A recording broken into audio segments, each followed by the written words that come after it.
All right, what's up, guys? We're covering another episode of Survivor Season 41 here. Welcome to Reality Pop. We're the Survivor buffs, except no Gideon today. He's visiting some pumpkin patches out in New Jersey. So I'm joined here today by Chris, who's been on Survivor buffs, I think once before for a panel we may have done at the beginning, but you guys probably know him from Survivor Worldwide, where he covers international Survivor, Australia, um, South Africa, and so on and so forth. Chris, thanks for joining us today. Sorry it was so late notice, but thanks for joining in. No, I always love talking Survivor, and Survivor over in the US was obviously the first Survivor that I ever saw. So even though I talk about Mm. international Survivor all the time, love jumping on and talking about sort of where it all started and where the game is evolving over there in the US. I kind of feel like the Nasir of the podcast here. I'm the immigrant coming in and podcasting about the US show here. Absolutely, yeah. Before we jump into this episode specifically, obviously it's been just me and Gideon for the first three. So, what are your thoughts, just like overall, on the season so far? Yeah, obviously for me, I kind of took a bit of a hiatus off social media after the international seasons because I was just constantly on social media, constantly Yeah, reading onto what was happening in the game and what the thoughts were online. And I've heard from people who are a little bit more in the know than me that it's quite controversial because of a few things that's happened. I'm actually very happy that I've not really been engaging on social media, mm. so I've been able to form my own opinions about it. So for me personally, I love the fact that the cast this season, for me, there's a big focus in the edit around the cast. I saw a little bit of the Australian Survivor kind of editing coming in with seeing a Yeah, little bit about their life outside of the show and things like that. I really enjoy that. I like the fact that they're trying to make the show more about the cast, and I think that this is an extremely good cast this season yeah. to sort of focus on. The only negative that I have is that the corny stuff about saying certain phrases at tribal council with the beware advantage and things like that. I'm not a big fan of that. But, Hmm. listen, you can't always get 10 out of 10. Survivor, if it hits 8 or 9 out of 10, that's still pretty good for me. And I'm enjoying it. Yeah, not only that, I feel like drawing more influence from Australian Survivor, which I wouldn't have known if you wouldn't have convinced me to watch Champions versus Contenders 2 last year. But I noticed that it just seems like they're going a lot more cinematic with a lot of the editings. There's some Mm. close ups, some slow mo shots, some like now this episode we have talking with confessionals during the challenge, which we'll talk about when we get to that point. But it seems like they've drawn a couple influences from Australian Survivor, but I understand that CBS Survivor and Australian Survivor is maybe collaborating more. I know there's a couple seasons that are on Paramount Plus now, right? Is it all of them? To be honest with you, I don't know if it's all of them, but I feel like it's four out of the six that's available on there. But Mm-hmm. probably it will lead to more seasons being available in Paramount Plus, I would say, in the near future. In any case, and this is great for anybody that wants that international crossover season to happen someday. Because if Yeah. the American public can get used to some of the big names in the Australian show, and obviously the Australian public will already know who the big names are over in the US, we probably Mm-hmm. could see that international crossover that the mega super fans, the people who actually watch all of the different international English versions of the show, would love to see. Yeah. Yeah, for sure. And I feel like if you're a Survivor fan, like a diehard, great way to excuse me, great way to spend like the off seasons in between seasons is maybe watching some international. I know watching um, both Australian Survivor and Island of Secrets, South Africa, were a great way for me to kind of pass the time during the Survivor off season. But it's cool. I feel like they've yeah, taking some influences from Australia. Don't know if they're gonna acknowledge that Survivor Australia was an influence, but um, Yeah, but I mean, us, yeah, you gotta say that the Australian show has taken way more from the US show because they were the first to do it than vice versa. I mean, you could probably acknowledge it still and say, "Hey, we got this creative idea from Australia." But yeah, I don't think I think if it makes the show better, who cares who came up with it hmm, first? If it's something that South Africa comes up with, or something that Australia comes up with, or the US, as right, long as it evolves the game, like this whole theme this season is let's evolve the game, then Right. I'm happy with that. And I've noticed some of those, like I guess we'll get into when we get into the episode. I've definitely noticed those confessionals. I definitely noticed the close up after a challenge fail and things like that. Like Yeah. you feel like you almost feel like you're out there playing the game with them at certain times. And I think in that case, the Right. show has really, they fine-tuned little things in the game, and it's kind of distracted for me from the fact that it's going to be a shorter season. It's going to be 26 days, which coming into the show, I was really, especially being someone that watches Australian Survivor, which is like twice that amount of time, about 50 days. I was like, I don't know how I'm going to adapt to watching a show that's going to be 26 days. But I think some of the things that they've done have actually taken the focus away. And so far, I haven't sort of noticed it. But the one thing I'm kind of curious about, Adam, with the show being shorter the way that it is, do we think that we'll see a tribe swap? Because I feel like they're probably about 2 votes away from a merge. Like it's almost like there's no time for a tribe swap. Yes. The rumor is that there's no tribe swap. I know there was a leaked like image of all the buffs of the season before the season came out. Not the one from the that guy posted on the Facebook group that we were talking about earlier, but there was a leaked photo of all the buffs before the season, and it was 4. So a lot of people thought it was like 2. Maybe there was like a missing one. There's a tribe swap, but then there was 3 tribes, and it ended up being exactly those 3 from the season. And then there's like a 4th red tribe flag. I feel like if there is a tribe swap, it's like gotta happen like next episode, and based on the preview, it doesn't really seem like that. So I know the yellow or the what is it, the green tribe is down to just 3 now, so I guess we're gonna see like a 3-on-3-on-3 challenge, which I don't know if we've ever seen a 3-on-3-on-3 challenge before in US Survivor. We'll have to go to the history books for that. Well, Malcolm, Denise, and Russell Swan was in a 3-person tribe. So I feel like maybe I can't. My memory, normally I've got Riley on the Survivor Worldwide show with a superior memory when it comes to it. I can't remember if it was a 3-3-3 type of challenge, but I do know that they went to a tribe of 2 before they actually ended up integrating with the other 2 tribes that season. So maybe we've seen it before, but it's definitely something that's very rare. Yeah. So I if I had to predict based on what we've seen, I think it's just going to be a merge, which I also can't remember if we've ever had a season go from 3 to 1. I feel like they've mostly gone from 3 to 2 to 1, or 2 to 3 to 1, or there's a whole bunch of combinations, but 3 to 1 I think is interesting because I feel like each of the tribes has at least 1, if not 2, like power players. Like green, I feel like Ricard and Chantel are power players. With blue, I feel like Sydney, Nasir, Deshaun, and Danny all kind of feel like power players. So seeing those guys like come together, is really what makes the merge so great. But nowadays, there's so much tribe swaps and mixes and matches that like by the time you merge, it almost feels like everyone's already played together at some point, and it gets confusing. Like, oh, they haven't played together. They haven't played. They have played. So I like the simplicity that it seems like this season is leaning more towards. It's like it's taking some stuff from old school and some stuff from new school, and then some new ideas, and kind of mixing it all together and seeing what works. So I agree. For now, I'm into it. Yeah, I agree. I mean, for me personally, it's going to be interesting. Like you quite rightfully said, a lot of players have not played with each other together. If they weren't sent to the island, I don't know what the name. We don't have a name for the island. Normally, we complain when there's a name for an island, but now we don't have it. But they go down up in that mountain and they make their choices.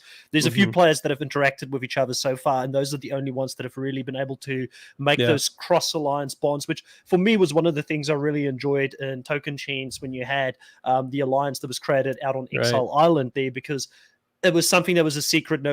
Back then nobody knew. Now you're probably going to be a lot more savvy. You're going to know who the players were that have already interacted with each other that potentially could form something out there. But another thing I wanted to also explore just before we get into the episode here is the size of the tribes. Have you liked the size of the tribes? Because obviously they're a lot smaller, which means there's a lot less place for people to hide. Like I know a lot of people were really low on Brad being voted out last week because obviously he could have been a big character this season. He looked like he was sloppy, but again, similar JD, another big character this week.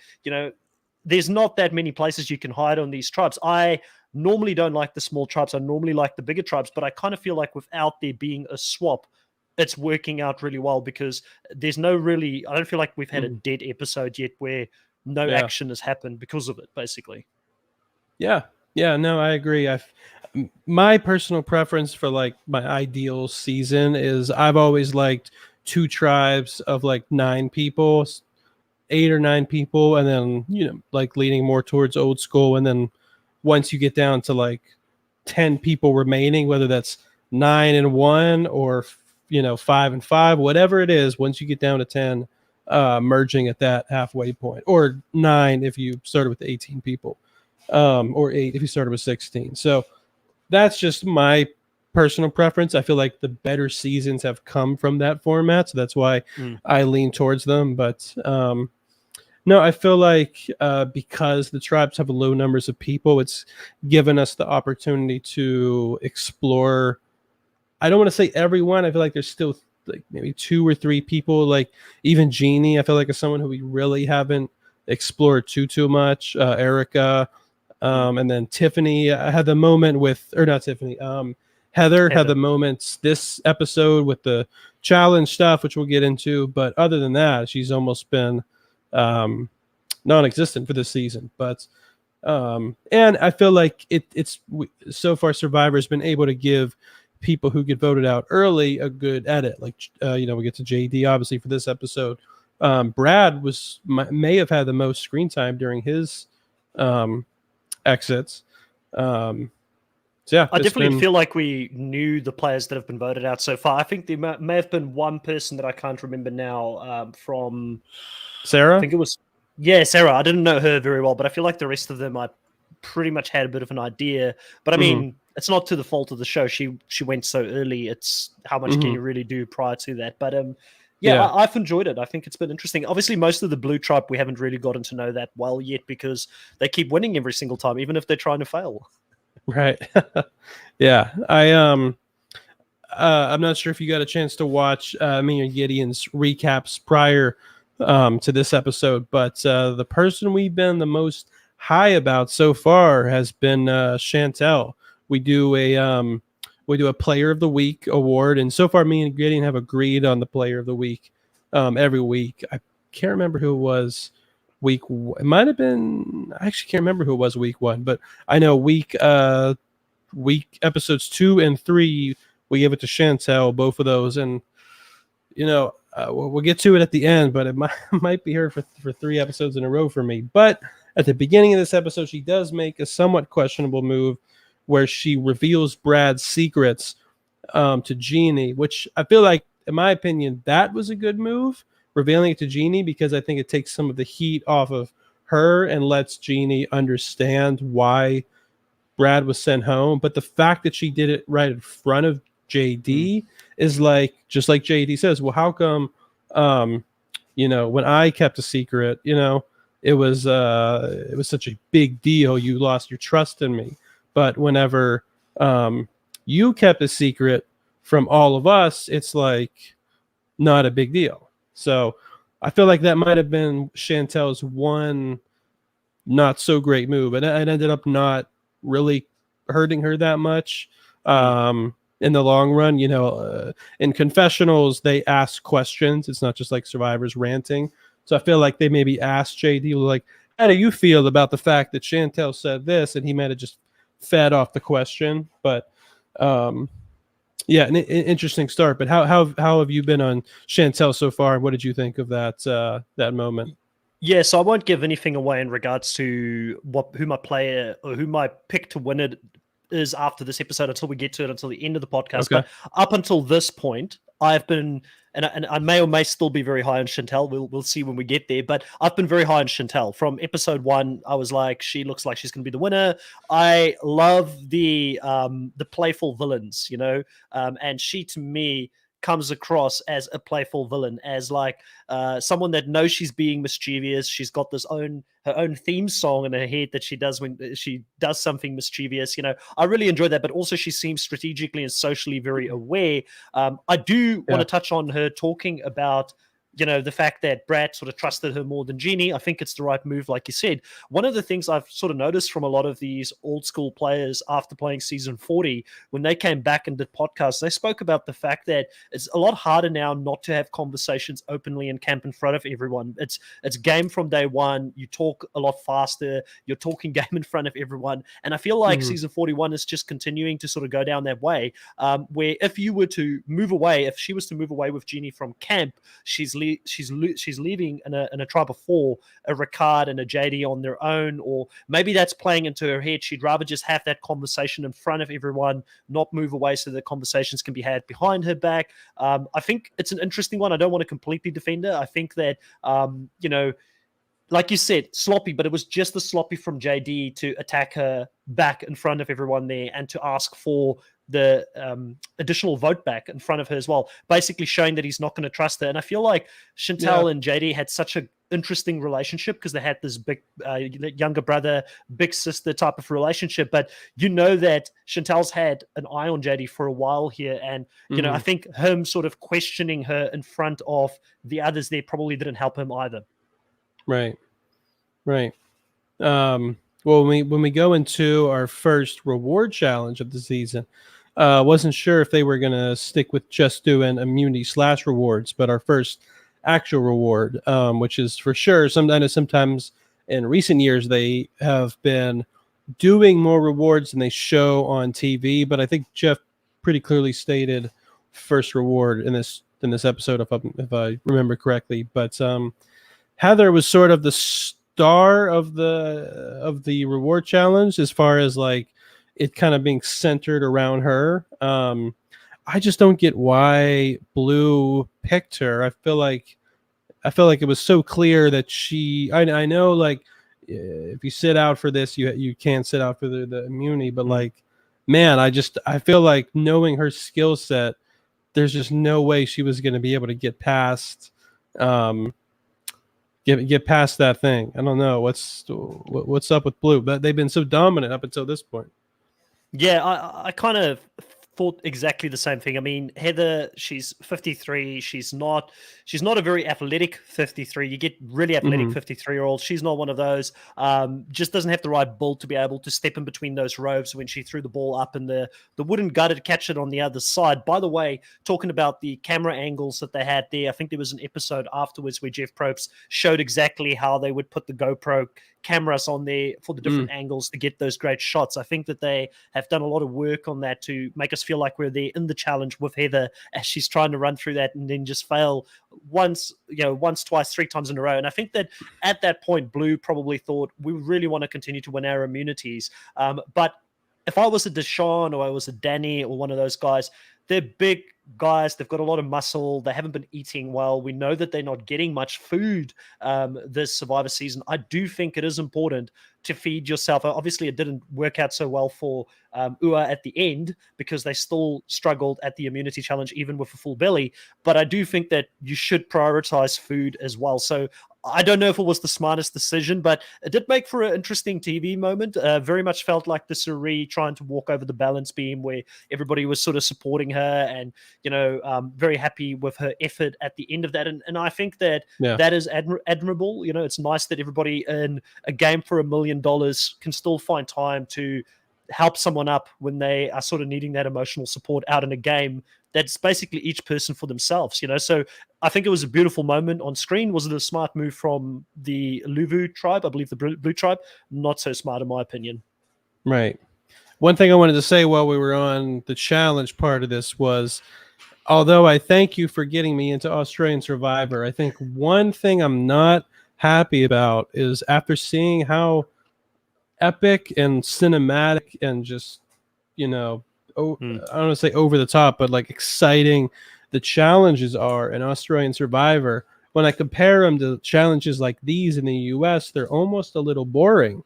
I mean, when you think about it, all this challenge really was throwing a ball up and then catching it and then throwing it up on a platform, Whereas if you watch Australian Survivor, I mean, every challenge is just like this whole, mechanism with balancing and strength and endurance, and it's just moving parts and everyone's got to work together. It's all this stuff, and then when you compare it to US, it's throwing a ball up and then throwing it up again.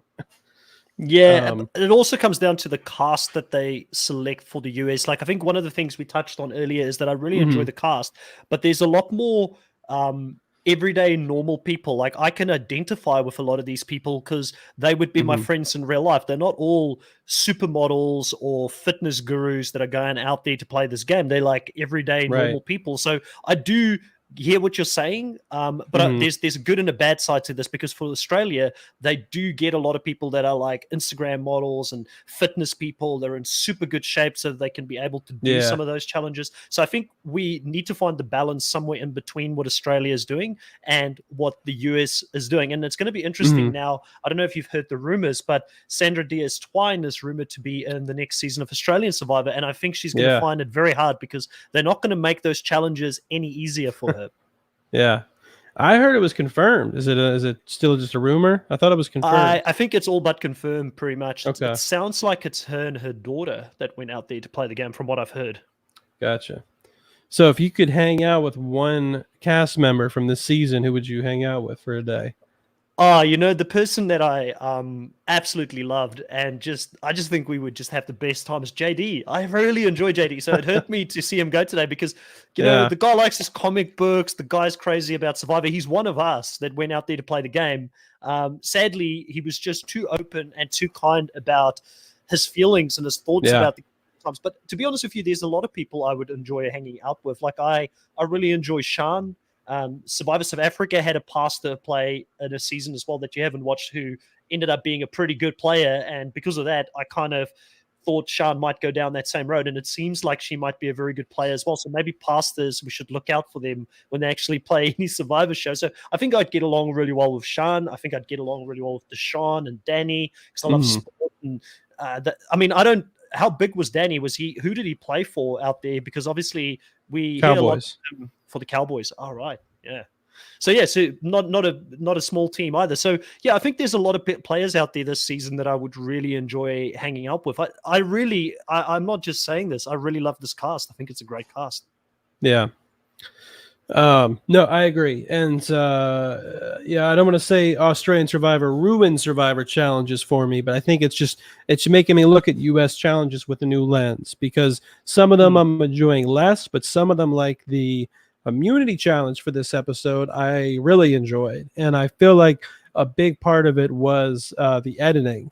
Me and Gideon have noticed that it's like every episode they've added some new thing, and my theory is that they're trying some new editing trick every episode and seeing which ones people like for future seasons of this new era. For example, in episode 1, we had the showing of production. I think like 4 or 5 or 6 times during the episode they showed cameras and lights and stuff. In episode 2 was when they first introduced like the slow-mo, the cinematic shots.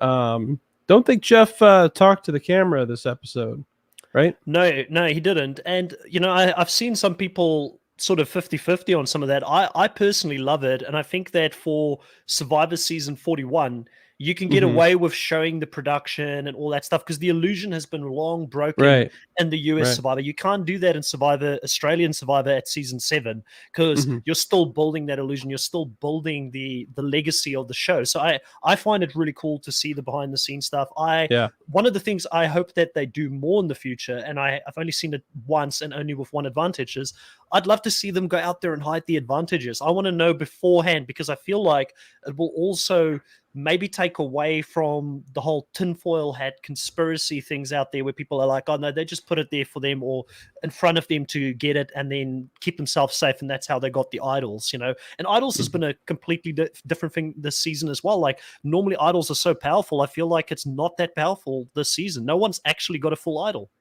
Yeah. Yeah. No, if you talk to Gideon, he's a big proponent of it's better for you to just not even take it. As fun as it's been to watch them do the phrases at the beginning of the challenges, man, not having a vote is rough. That's Yeah, I rough. mean, if I got one of those beware advantages and they're saying that you have to do what is on this parchment before you open it, I honestly don't know what I would do. I think if you're out there in the island and you're a big player, you're probably going to go for it.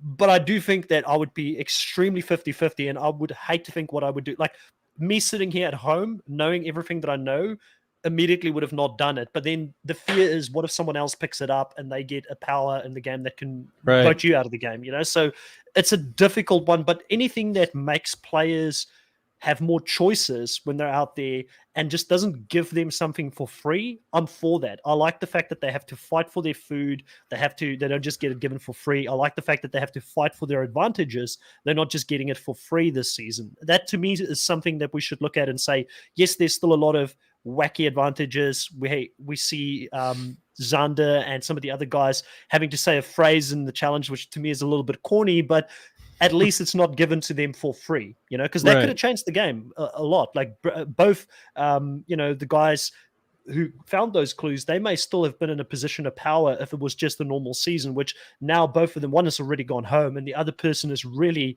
not in a good position within his tribe at all. Right. And still no blue idol.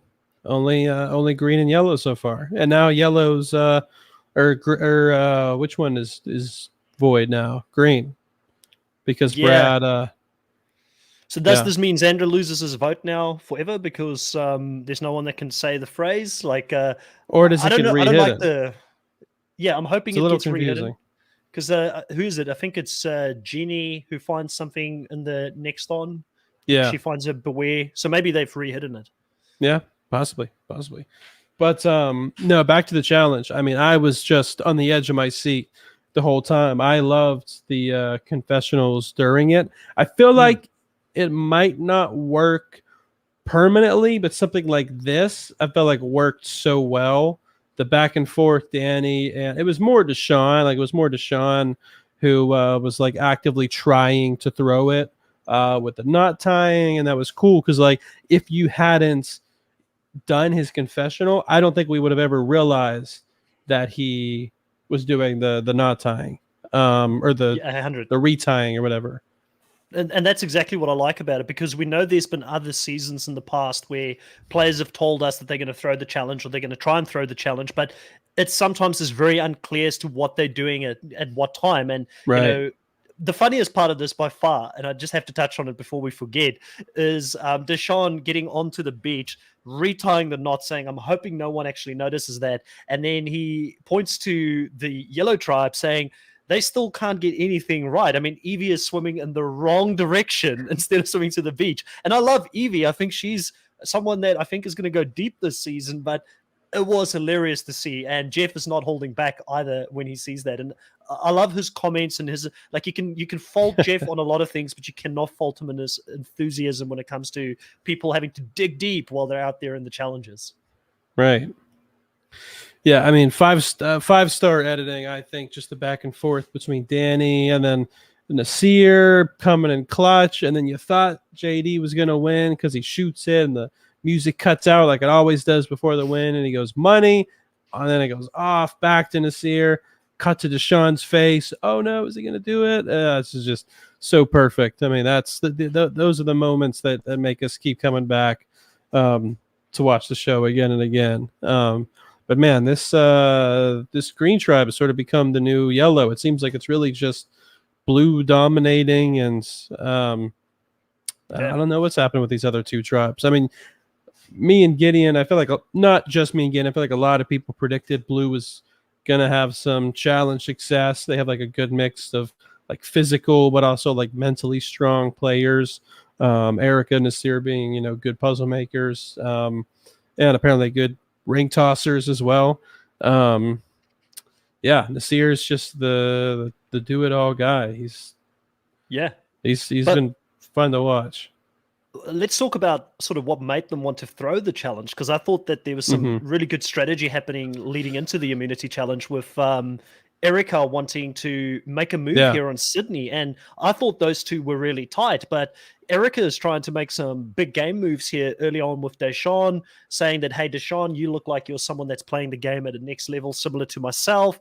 And Deshaun sees the threat in her here And we've seen that relationship between Sydney, Deshawn, and Danny for the last couple of episodes. She's been giving them information in regards to Nasir being after them and things like that. So there's a bit of a built-in relationship there. I think that the Blue Tribe, in my mind, even though they've got the dominance, they're probably going to turn on each other very quickly when we get to the merge. And you probably get the other two tribes teaming up together because they don't have a choice. They don't have the numbers. Yeah, I need to. I wish we understood. They didn't really give Erica a lot of screen time to like understand why she wanted to make a big move so early, because she has established herself as kind of like the quiet, like reserved player, which this early in the game is definitely not a bad thing to be. It felt like her desire to make a big move and take a big threat out. Just didn't need to happen at this moment, considering how successful Blue has been. I mean, as it's looking now, there's a good chance Blue comes in, all 6 of them, still at the merge. So if they stay 6 strong, I mean, it sounds like the merge is probably going to be, I'm trying to think how many people are left in the game now. It'd be 13. So assuming the merge isn't next episode, highly doubt it's next episode. Even if it's the following episode, if the Blue Tribe wins immunity, both of those 6 alone would be a majority of the merged tribe. So it's I don't know, just interesting on Erica's part, and clearly not only that, but she misjudged Deshawn being closer with her than he is with Sydney. So, and I'm also curious on why exactly she sees Sydney as a big threat. I mean, I as a fan think she is, but just because of like her personality just seems similar to other winners we've seen, like a Parvati, someone like that. But I don't know. It's just I'll have to ask. Hopefully, we can have Erica on the show and we can ask her why she saw Sydney as such a big threat. Because based on what we've seen on TV, it's Sydney hasn't really. I mean, she really hasn't found any idols. Hasn't been like super challenge dominating. Hasn't been like a crazy social player. So I don't know. But do you think Erica maybe jumped the gun? Or she definitely jumped the gun just due to the fact that she didn't understand the social bonds that were created. And it to me looked like she was in a strong fall with both Sydney and Deshawn and Danny there. So there was no reason for her to go against that because they already had 2 easy targets lined up in Heather and Nasir. Nasir probably being the person that we all thought would be in danger if that tribe ever went to a tribal council. But I think that Erica saw something in Sydney, which was that she got frustrated really early. She was a little bit erratic in her behavior. It's kind of what Erica said to the camera, why she doesn't trust her, because she doesn't want to play with a player that can easily change her mind. And she felt like she couldn't trust her, couldn't control her to a certain degree, probably because she's got quite a dominant personality as well. And I think that's kind of where the issue, it's a clash of personalities is what I'm sort of getting from it. Well, I understand. I agree with you. The thing is that I don't think Erica realized is just because you don't think you can work with someone doesn't mean you have to. There's a difference between not working with someone and actively trying to blindside them with using people that are allied with her. So I don't know. It just seems like I'm not. I understand Erica's opinion and mindset, but don't really understand her the consequences of that opinion and what she did. But and it's also not the first time that we've seen this though with players when they don't go to tribal council, they feel like they're missing out. It's FOMO because all the other tribes are going to tribal council all the time and they're getting to make big moves, and Erica is feeling like she hasn't really experienced the full Survivor experience yet because she hasn't gone to tribal council. She hasn't had to betray or backstab someone, so potentially just wanting to make a move for the sake of feeling like she's playing the game. Right. And the tribe, of course, in this episode that does end up going to tribal council is once again the Green Tribe. And man, I'll be honest, I really thought it was going to be Jeannie. Did not see JD going home. I at least thought he was going to make it to the merge. If anything, just because I think so many people consider JD. Well, I don't say so many people, really, just Ricard and Chantel consider JD to kind of be like, like he owes them, like he's locked in, not necessarily taking orders, but indebted to them, maybe in a way. They would maybe say in their back pocket, but it didn't seem like he was too big of a threat to win based on the edit we saw. But just because it seemed like he was maybe coming up a little bit short in some of the challenges, was rubbing a little people wrong in the social game, maybe playing a little too flashy, too flamboyant, without like the big moves to back it up. But still, I thought it was Jeannie this episode. I mean, she really hasn't been aligned with anyone this whole season except Brad. Now Brad's gone. She has no advantage, no idols. She's not great at challenges. It doesn't seem like she's clicking well with everyone else. It just seemed like this was the most straightforward vote of the season, and ended up being the biggest blindside of the season. I don't know. Am I the only one? Did you think it was JD? Listen, I was blindsided last week when Brad went home. I thought he was going to survive that one. I wasn't blindsided this week, so it's not like okay. it's not like I'm always reading the edit correctly this season. But the reason I wasn't blindsided is I thought it was going to be Edie throughout the whole episode until JD once again gave his vote away to Sean, and Sean was doing the little theme song in her head, taking it from him, and I just thought, you're sort of playing with fire at some point, like Adam said, in Winners of War, you're going to burn because you're playing with fire consistently. And I fully understand, and I kind of got why they turned against them. The problem for me, though, in my mind is that the right decision for them to vote out JD at this point? Because JD, like you quite rightfully said, is loyal to both Ricard and Sean, saw himself as a type 3 there with them. I don't know if Jeannie will stay loyal to these guys.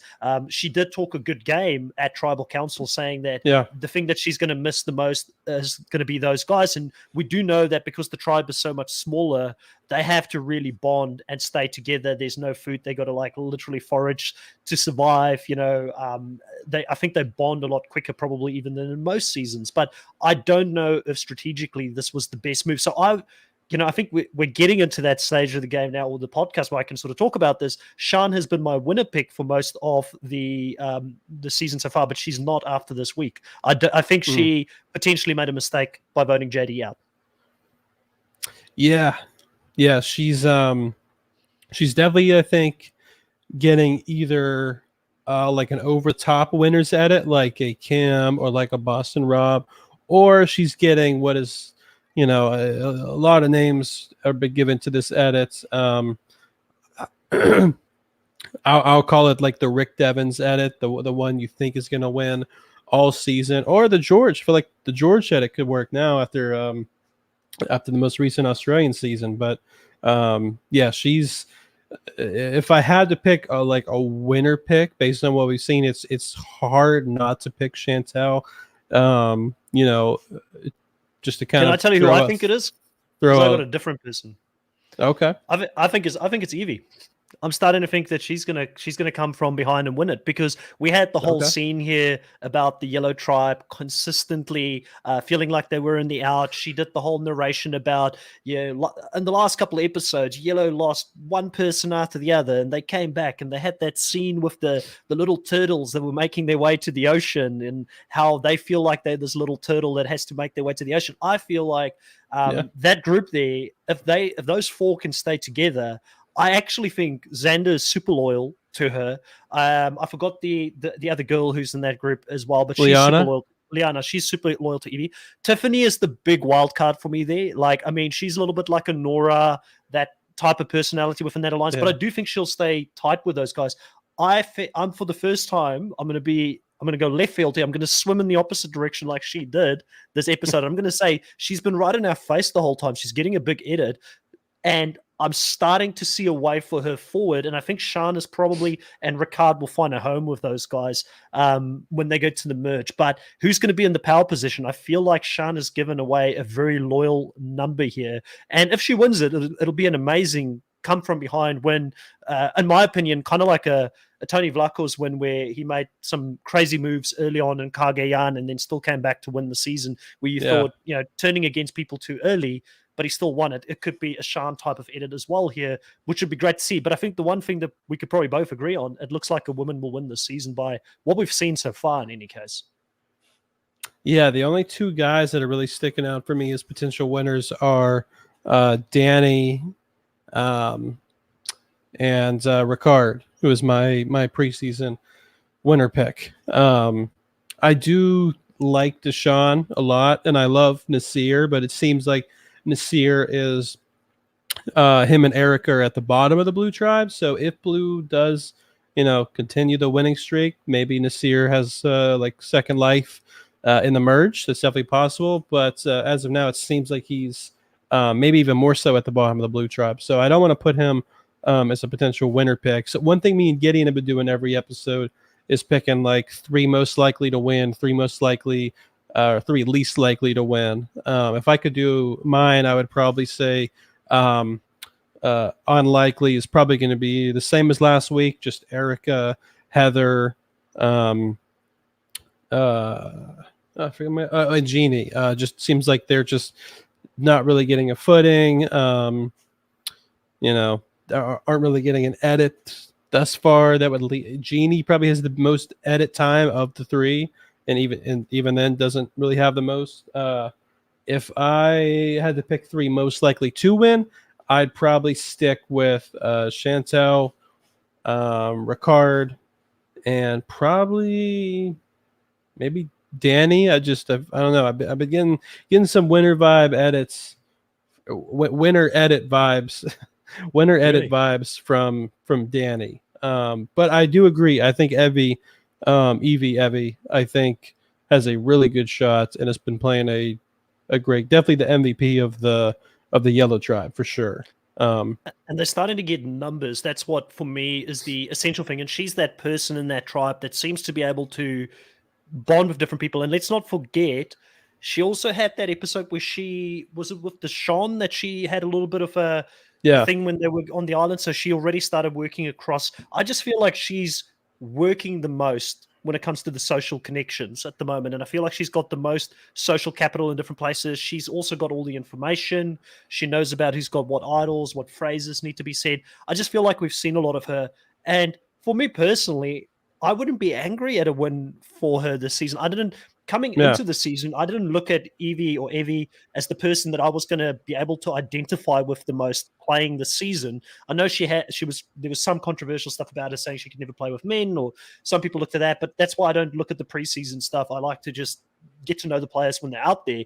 I feel like she's played a pretty good game and she's played what's in front of her, and she needed to make the move she made, and she's now in a power position in that tribe, and I feel like she's going to go deep. So for me, she's going to be in that top 3. Sean will continue to be in that top 3 as well. And I probably would be likely to, I don't know who my third. I really feel like it's between those 2 players, to be honest, for me as the top 2. Maybe I don't see Ricard. I don't think that he's dominant enough yet, but then again, it could be a good thing. He might not stand out, but it's just, where's his social capital? So I would have to go for someone in the Blue Tribe, someone that potentially has some social capital, and it probably would be Deshaun for me rather than Danny, because he's actually getting a bit of an edit in regards to strategically thinking what they need to do. And I feel like the strategy side of things, we're more going to him, but I do see the Euro edit in Danny. He would never throw a challenge. He was there to talk to Heather when she was struggling. And I agree with all of your bottom picks as well. I probably would add Nasir in there as well. I just don't think he gets to the end and gets a vote. Yep. Absolutely. I wanted to share real quick me and Gideon's fantasy teams to give you guys an update. The person voted out this episode, JD. So that's the first person that has been voted off from my team. It's been all Gideon, Sarah, David, Eric, and Brad so far. He was 4. I was 4-0, but now we're 4-1. Oh. So evened it out a bit. Who was your winner pick before the season again? Before the season, well, I didn't really watch anything or didn't look into anything before the season, but after episode 1, it was Sean. And Sean's been consistently my number 1 pick to win. Like I said, until this episode, she probably could bounce back very quickly if she gets a very strong couple of episodes. I just feel like when I look at the table right now, I felt like she got rid of a loyal soldier that for me just doesn't make sense. She's going to need the numbers pretty soon when they go into the merge. So I feel like she will do okay. She probably will go deep, but will she ever fully recover and get into a position where she's got social control? I don't know if she's got that social capital going into a merge now, and she's going to have to work against past relationships that people have formed prior to the merge now, and it's going to be a lot harder for her. She's capable. She's a very capable player. But I feel like she's the big character, and we haven't had many good, fun female villains to root for in recent seasons. I feel like people are so scared to be a villain in America currently because it can be really bad for you, And I feel like she's really embracing it. And it's funny enough, she is an American, right? She's Canadian, but she's embracing that. And I think that if you had a Heroes versus Villains season 2. And if she gets past the merge, she's probably a lock to be one of those villains coming back in a tribe like that, because she's fun to watch. Absolutely. Well, very cool. As we wrap up this recap, I wanted to give a shout out to the first member of Reality Pop, and that is Barry Dean. So Barry Dean, thanks for being member number 1. If you're curious what our memberships offer, we have 2 tiers, a $5 tier and a $10 tier. You get a chance to you get a free entry into a raffle for some Survivor 41 buff or buffs. We all of the interviews that you see here on Reality Pop, whether it's with international players, U.S. players, and soon we're going to do some more Big Brother and Challenge interviews. Most of those interviews are pre-recorded, but if you were a member, you would get a chance to you would get access to see all of those interviews early before they air live. And if you're a $10 member, you actually get the opportunity to sit in on the interview, so you can be there in the background. You can say hi to whoever we're interviewing before and after. Our, at least for Survivor buffs, our next interview is as of now, as it stands, is going to be with Jonathan Penner. We have an interview also coming up with Andrew Savage from Pearl Islands and Cambodia. So you get a chance to say hi, pop in, maybe ask a question, and get to sit there for the whole interview on StreamYard, which is what we use to record our podcasts. But to be a member, go to the Reality Pop channel, and next to subscribe, hit join, and it's pretty straightforward from there. But thanks everyone for watching. Be sure to like the video, be sure to subscribe, leave a comment with your guys' winner picks. Is it Chantel? Is it Evie? Is it someone else? Do you have maybe a couple people you're tossing around? Let us know. Leave a comment below. Chris, anything you wanted to shout out that's coming up on your end? Yeah, so just keep a lookout if you guys are fans of The Challenge. I just heard this week, I watched the Parvati Shallow interview with Rob's sister Nino, that she was approached to do The Challenge. I think this season couldn't fit it in with where she, obviously there's a lot of things going on with her at the moment in her life, but she couldn't fit it in. But she's also a big fan of The Challenge. If you're a fan of The Challenge, keep an eye out for that, 8 p.m. Eastern Standard Time on Friday. I will be back with Angel Cake and Chantel Francis to talk about the latest episode of The Challenge. And that's it. Thanks for coming along, guys, and checking out the podcast today. Very cool. Chris, thanks so much for joining. Appreciate it. Next week, it'll be back to myself and Gideon, but hopefully we can have more episodes like this where we have other guests, not only from the Reality Pop team, but outside. And Chris, we'd love to have you back on sometime soon. Awesome. Talk to you soon.